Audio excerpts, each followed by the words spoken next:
Welcome to Discovering the Law. My name is Lucy Rivera and I am your host for today. Today we are going to speak about the DREAM Act and we have a very special guest, Iris Gomez. Iris Gomez is an attorney with the Massachusetts Law Reform Institute, and she is the author of the acclaimed Ofra book that was issued and featured in her program, Try to Remember. And although we would like for Iris to speak about her book today, we have a lot of very interesting issues to talk about, specifically with President Barack Obama and his initiative with the DREAM Act. Tell us about that, Iris, please. I'd love to. In June of this year, President Obama's Department of Homeland Security announced this fabulous new program for immigrant youth who were brought to the United States by their parents before they turned 16. Mm-hmm. The reason we needed this program is that, as you know, we have a huge population of immigrants in this country who are here picking broccoli, working in the fields, doing all kinds of labor that the country relies upon.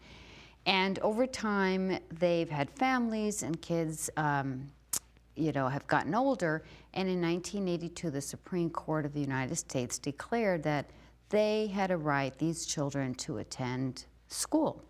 So this generation, we call them the Plyler generation in the name of this Supreme Court decision, they've grown up. And lo and behold, they've accomplished great things in school. They've been valedictorians. They did all this great stuff. And now it comes time for them to go to college, and they discover that they don't have the legal status to participate in a higher education, to afford it, to get financial aid, to get in-state tuition, et cetera.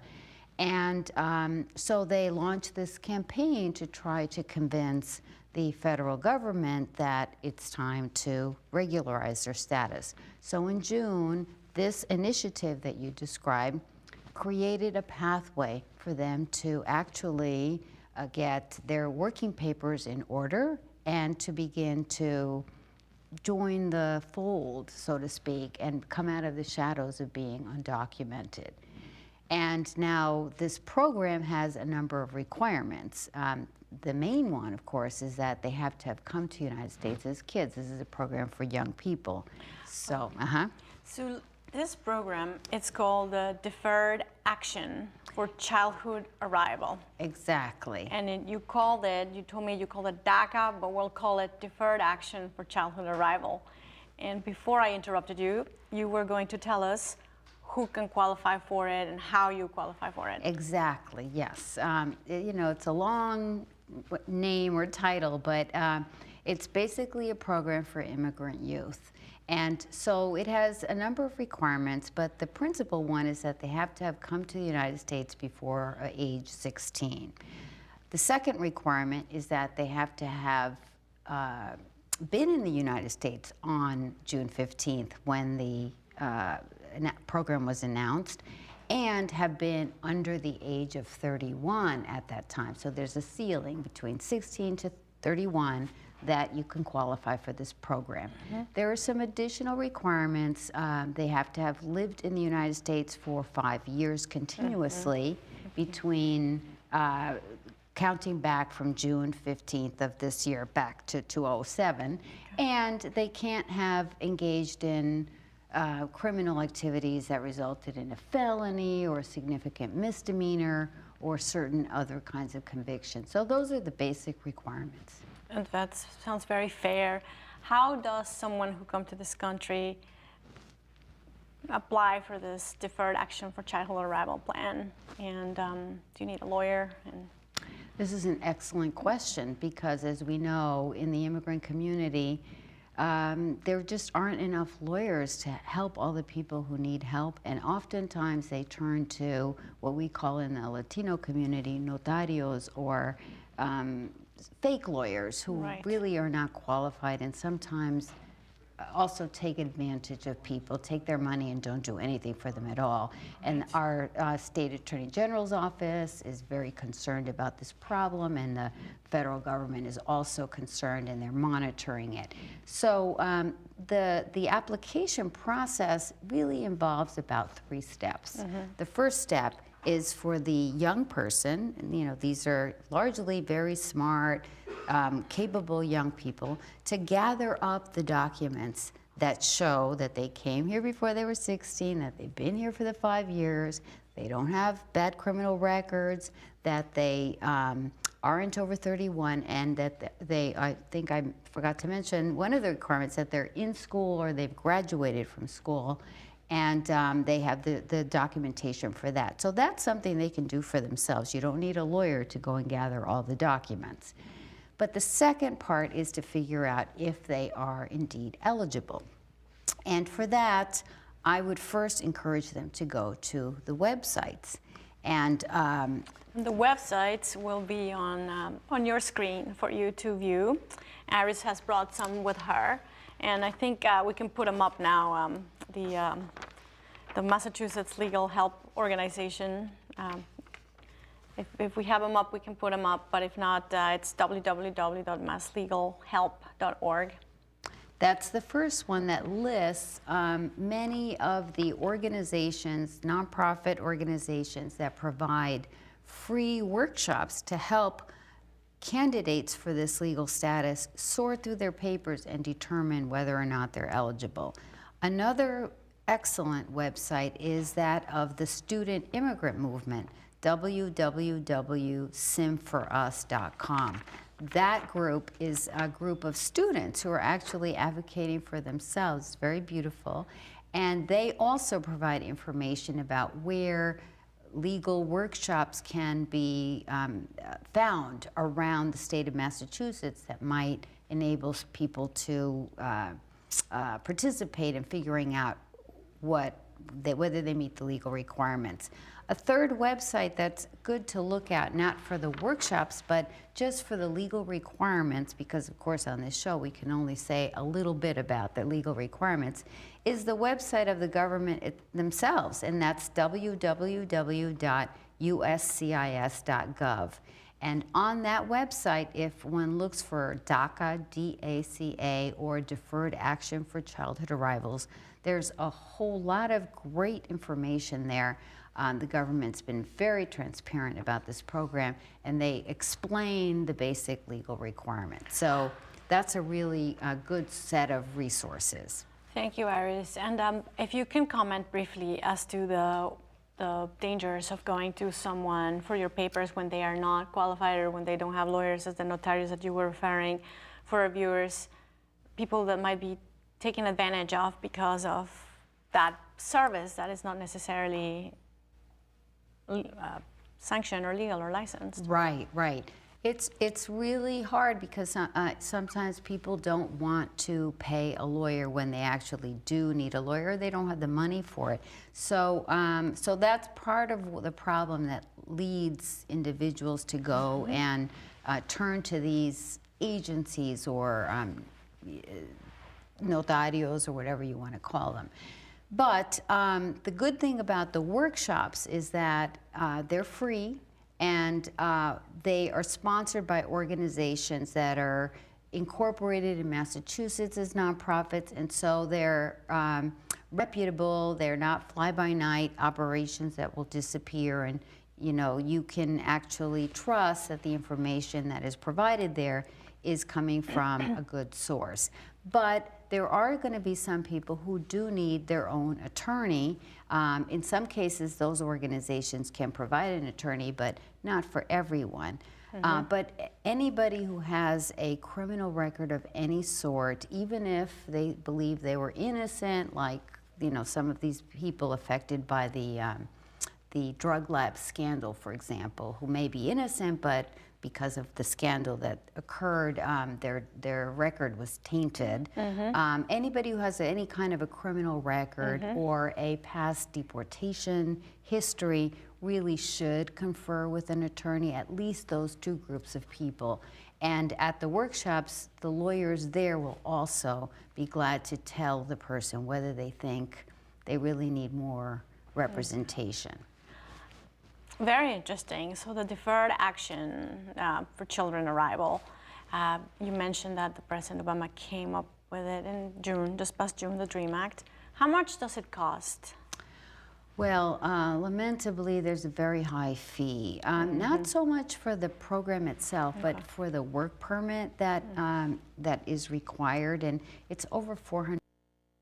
Most of that is for the employment authorization document, which is a very secure laminated card that the person who applies for it gets, that they can then show employers, and that serves as a kind of an ID for them during the time that they have it. There are a few exemptions from this fee for disabled minors and homeless minors and certain youth who would otherwise be unable to pay, but they're very limited, and that's one of the unfortunate aspects of it. But you know, over 200,000 people nationally have managed to come up with the money and apply, so it's been worth it to them. And how long does it take for the deferred action for childhood arrival application and the process? How long does it take, and what does it involve? Like, what do you get out of it after? Yes, that's a very good question. This is a program where USCIS, the federal government agency in charge, has been extremely diligent, and in their conversations with stakeholders, they've made a public pledge to try to adjudicate these cases between 4 and 6 months. So August was the first time that these people could begin to apply. So, you know, from August till 4 to 6 months from then, depending on when the person applies. And they're really trying to turn it around quickly. What they get out of it, initially when they apply, they should get, you know, this is a high-tech younger generation, so they should get a text message if they authorize the government to give them one, that their application was received. That's the first thing. Then there should be a series of notices that come from the government that their application was complete, that they have to come in for fingerprinting, and other aspects of the process that keep them informed about what's going on until issuance of this work authorization document at the end of the road. And does anyone get denied, and what happens if these children, there are children still, they get denied? Wow, yes, this is has been a very big concern for the youth as well as for their family members. There's no guarantee, of course, that anybody is going to be granted, although the government has already granted over 50,000 cases nationally. But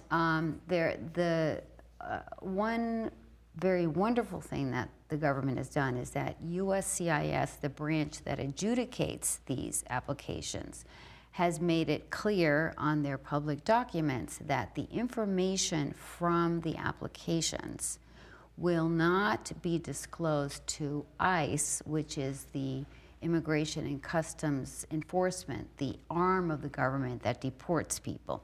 So that information will not be used for enforcement purposes.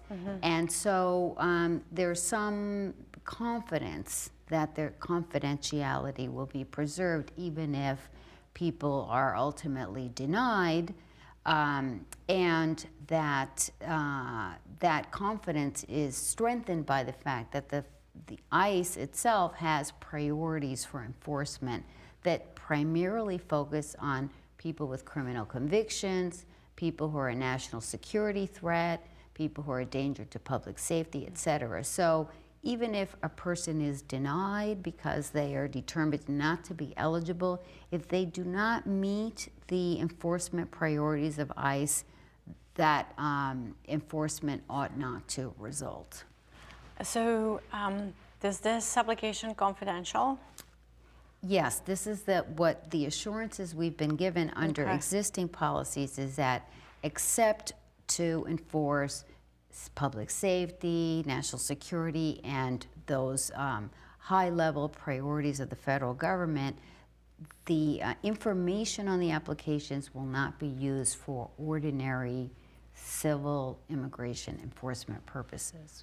Okay, so if somebody gets a positive feedback and approval for this deferred action for children, for childhood arrival, how long does it last? How long can you remain in the United States? Well, initially, the grant will be for 2 years. Now, that is subject to renewal so long as the program exists. And that's a wonderful thing. Possibility of ongoing renewal gives some confidence to the young person that they'll be able to plan for their future, et cetera. But lamentably, as great a program as it is, it's not a substitute for a green card or permanent residence because it does not put you on track to U.S. citizenship.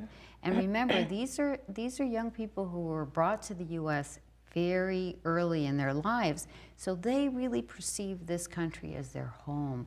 They've been activists, they participate in the democratic process. They would make great citizens by and large.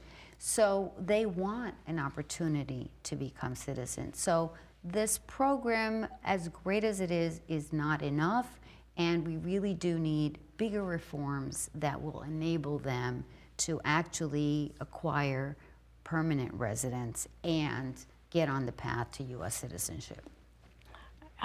So it seems to be that after 2 years, can they renew it? Yes, this is the current, under the current guidelines, they can seek renewal. And then is it, for now it's indefinite and it will? Right, we don't really know how long the program will last. There's no guarantee that it will go on forever. Right. And that's why the SIM4US, the Student Immigrant Movement, and other organizations that work for immigrants in need are trying to encourage a congressional solution that would make the status of these students more secure and permanent. And more definite. Yes. And what would the children get once they're approved? What kind of paper do they get? So they will receive a laminated employment authorization card, and it usually looks like this. I just brought some copies from the government website, but they're a little bit fuzzy. And for our viewers, this could be on your TV now, but in case it's not, it looks like a green card.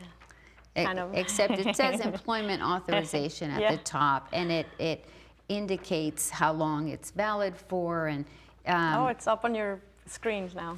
Good. And it says, what's the difference? It says employment authorization form. And it will have the person's name, and it has some identifying information so that people can use these anywhere that you need to show what your identification requirements are. Tell us a little bit about the proposed DREAM Act.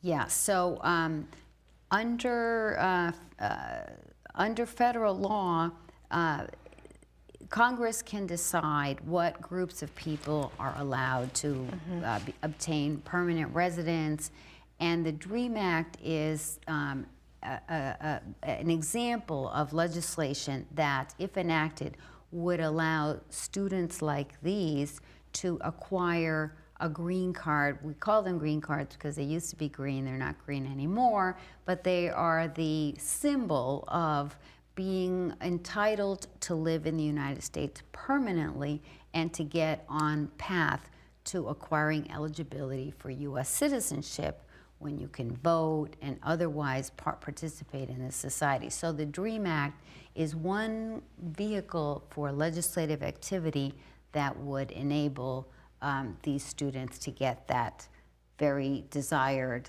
highest kind of immigrant legal status. And where is that in the process? What's the status of the DREAM Act now? Well, as you know, we had an election recently, so there have been efforts to introduce different versions of what we call the DREAM Act, but prior versions have been introduced in prior sessions of Congress.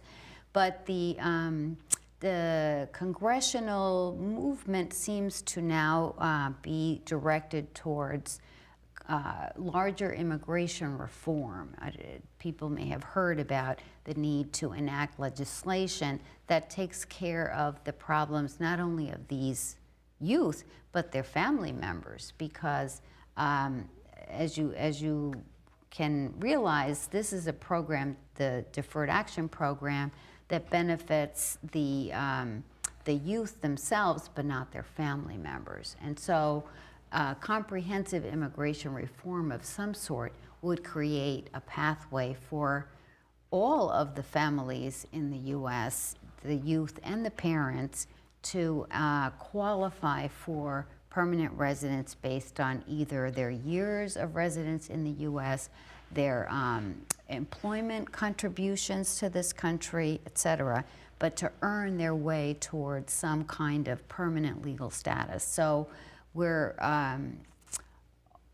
in the immigrant rights community, there's a lot of hope that some kind of larger immigration reform will be enacted to fix some of the problems in the immigration system that have not been fixed for a long time, but also to enable these students and their families to acquire permanent status. Why don't you comment a little bit on that? Comment on the Deferred Action, Deferred Childhood Arrival Action, which is different from the DREAM Act. Comment on the ramifications on that and how that impacts the family. Oh, sure. This is something people don't realize. When this program for the immigrant youth was announced, initially there was a lot of celebration in the communities affected because now these young people could regularize their status, but their families could not. And for many families, sacrificing for one's youth is all that they're about. They have strong values. The kids are everything. So they're not so concerned for themselves. But now these youth are speaking up, and I attended a SIM event recently where a number of students spoke about the importance of making sure that we have some kind of solution to regularize the status of the parents too, and the siblings and everybody in the family, so that families can remain together. And immigration reform should, at the first level, try to ensure that families can stay together in the country. So that should be one of the guiding principles for immigration reform going forward. And the DREAM Act addresses children who are here, who have, as you mentioned, this is our country, but their parents, however, are not covered by it. Right. And so if we had broader reform, the families could be served by this, yeah. And as you know, there's been efforts for a number of years to try to fix our broken immigration system because we have very severe numerical restrictions on how many people can come into the U.S. So we have this really lamentable situation where U.S. families are waiting 10 or 20 years to bring a family member from another country legally because the immigration system is broken. That's right. Well, Iris, it's been a real pleasure for us to learn from you and learn about the issues on immigration. There is a lot of hope and light in the horizon with the DACA, Deferred Action for Childhood Arrival, and we hope that the DREAM Act one day comes to fruition. So Iris, thank you so much for being here with us today. Thank you for the opportunity, and once again, I hope that everyone will go on the websites and try to get information about these programs. So this has been Discovering the Law, and this segment with attorney Iris Gomez, immigration attorney with the Massachusetts Law Reform Institute, can be viewed at www.massachusetts.gov www.discoveringthelaw.com, and it can be shown on your screens, www.discoveringthelaw.com. And my name is Lucy Rivera, and I am your host for today. It was a pleasure being here with you today. Thank you for watching.